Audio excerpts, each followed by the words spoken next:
So guys, for the first method, you're going to head over to search and type in wsreset.exe. And now this will come up, click on this.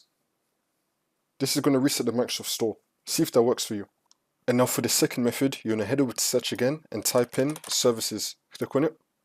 And then once you're on this, you're going to click on any service one time and then click on W on your keyboard. Now you're going to scroll down till you find Windows Update. Double click on it. Change the startup type to automatic. And then click on start, which will then make the service status running, and then click on OK. Now you want to right click on Windows Update and then click on restart. See if that works for you. And now for the next method, you want to head over to search and type in date and time settings. Click on it. And then once you're on this, make sure that your time zone is correct and you have set time automatically turned on. You're going to scroll down and then click on sync now. See if that works for you. And now for the next method, you're going to head over to search again and type in Microsoft Store.